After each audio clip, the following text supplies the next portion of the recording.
વાપીના જીમમાં મશીન વાપરવાના ઝઘડામાં 6ની ધરપકડ। પાર્કિંગમાં 2 યુવાનો પર હુમલાનો વિડીયો સોશિયલ મીડિયામાં વાયરલ થયા બાદ પોલીસે આરોપીઓની કરી ધરપકડ। વાપી જીઆઈડીસી વિસ્તારમાં આવેલા ફિટનેસ હબ જીમમાં લેગ મશીનના ઉપયોગને લઈ થયેલી બોલાચાલીએ ગંભીર સ્વરૂપ ધારણ કર્યું છે।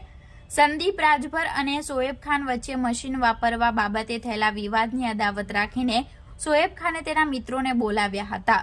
જીમની કસરત પૂરી કરીને ઘરે જતા સંદીપ અને તેના મિત્ર સાજનકુમાર પર શોએબ ખાન સહિત 6 યુવાનોએ પાર્કિંગમાં હુમલો કર્યો હતો। શોએબ ખાને પ્લાસ્ટિકના પાઇપ વડે સંદીપને કપાળ, છાતી અને પીઠના ભાગે માર માર્યો હતો। આરોપીઓએ બંનેને જાનથી મારી નાખવાની ધમકી આપી હતી અને ગાળાગાળી કરી હતી। હુમલાનો વિડીયો સોશિયલ મીડિયામાં વાયરલ થતા વાપી જીઆઈડીસી પોલીસે તપાસ હાથ ધરી હતી। પોલીસે રુસ્તમ ખાન, શોએબ ખાન, સાહિલ ખાન, કેફ ખાન, અજય રાણા અને બિલાલ ખાનની ધરપકડ કરી છે।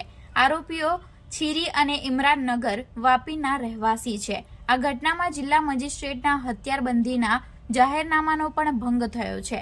વાપી પોલીસ સ્ટેશનમાં આઈપીસી કલમો અને હથિયારબંધી કલમો હેઠળ ફરિયાદ નોંધી તપાસ શરૂ કરવામાં આવી છે।